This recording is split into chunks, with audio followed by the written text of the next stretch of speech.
Hey there! If you're an international professional planning a move to Germany, or maybe you're already here and just trying to crack into the job market, you are absolutely in the right place. In today's Explainer, we're talking about the one document that can literally make or break your entire job hunt. I'm going to walk you through exactly how to build a winning German CV, or as they call it here, a Lebenslauf. Think of me as your experienced expat friend who's already waded through all the local quirks and, well, the bureaucracy, so you don't have to. So let's just dive right in. Now, let me paint a picture that might feel just a little too familiar. You've been sending out dozens, maybe even hundreds of applications to German companies. You know you have great experience. Your cover letter is perfectly polite, but crickets. You're hearing absolutely nothing back. Just endless, silent rejections. It's incredibly frustrating, right? And it's so easy to start doubting your own qualifications. But here is the secret. Your actual experience? It probably isn't the problem at all. The real issue? It's the format. The German job market is incredibly competitive, and local employers have highly specific, super strict expectations for what a CV is supposed to look like. If you submit a resume that's built on a standard US or UK template, it instantly signals to a German recruiter that you just don't understand their business culture. It creates friction.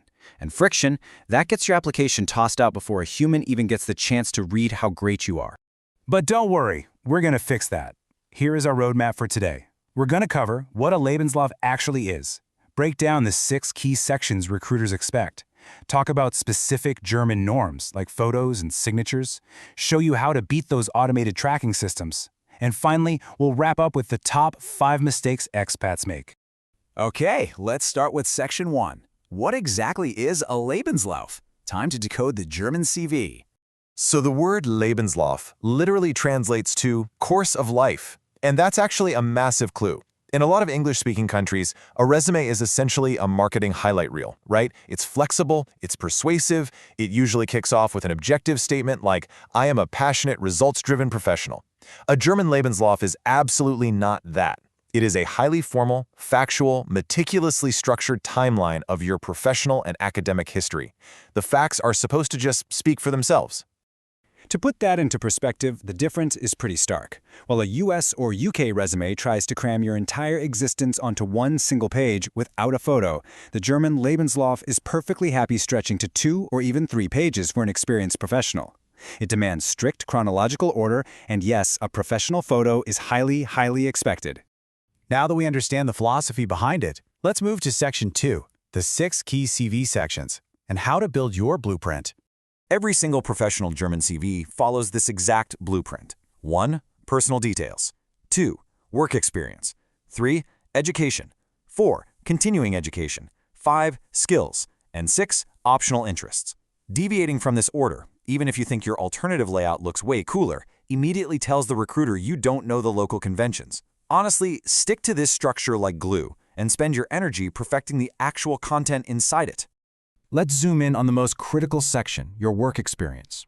You want this in reverse chronological order, meaning your current or most recent job sits right at the top. You absolutely must use exact month and year dates, so write out 03/2021 to 11/2023. And please, whatever you do, don't just list daily duties like responsible for managing clients. You need to list concrete results.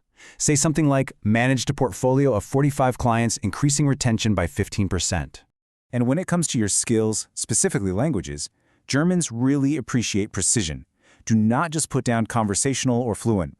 You need to use the standardized European CEFR scale. That goes from A1 for an absolute beginner all the way up to C2 for mastery. If your German is B2, just write B2. Be painfully honest here, because if you write down C1 and then end up struggling through a phone screening, well, the process ends right there. All right, which brings us to section 3. This is where a lot of expats experience some real culture shock. Photos, details, and signatures. Basically, the German norms. Up in the personal details section at the very top of your Lebenslauf, you are expected to include things that would be strictly off-limits, maybe even illegal to ask for in the US or UK. You need your full street address, your phone number, and, importantly, your date of birth and your place of birth. You can also optionally include your nationality. I know, this might feel super intrusive if you're used to anonymous applications, but I assure you, German HR departments consider this standard protocol. They love their paperwork, and they love it to be complete. And then there is the Bewerbungsfoto, the application photo. Technically, since the 2006 Equal Treatment Act, it's not legally required, but omitting it, That can definitely make your application stand out, and usually in a negative way, especially if you're applying in traditional industries. This goes in the top right corner. It needs to be a real professional headshot taken by a photographer with a neutral background. Absolutely no cropped selfies from a friend's wedding. Okay, so you've got all the info down. The crucial point to closing out your document is this final touch. At the very bottom of the last page, you have to include the city you are currently writing from, the current date, and a handwritten signature. It's a tradition that signals the document is complete, factual, and accurate. Even for digital PDF applications, you should scan your handwritten signature or use a really high-quality digital tablet signature and drop it right into the file.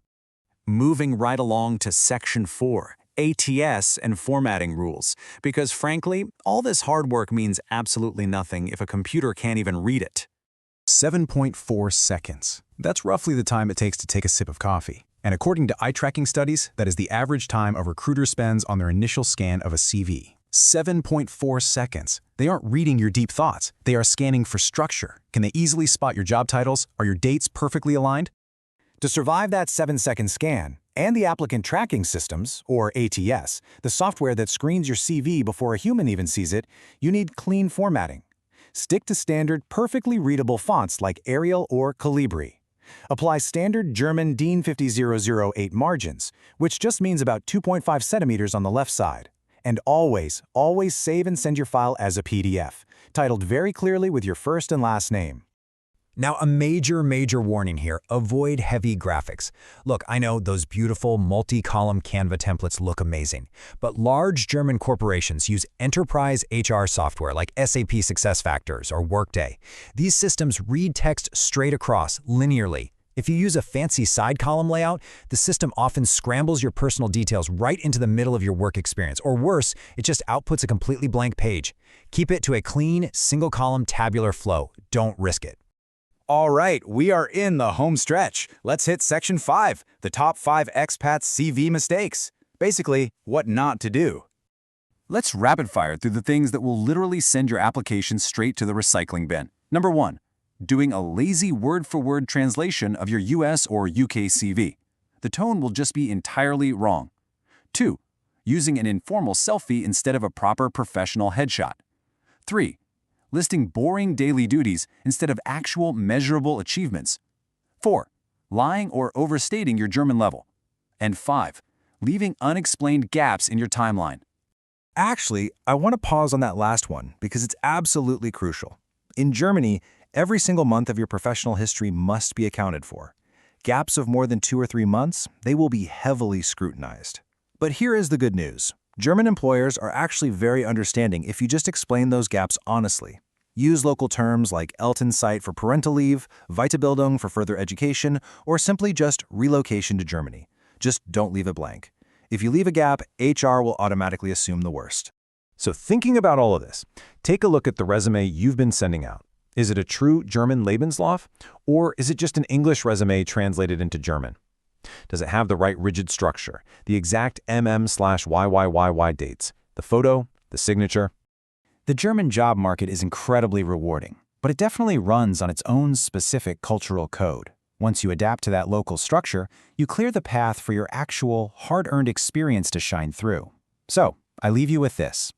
Go open your CV right now. What is the very first thing you need to delete, and what is the first German norm you need to add so you can finally stop those silent rejections and secure that interview?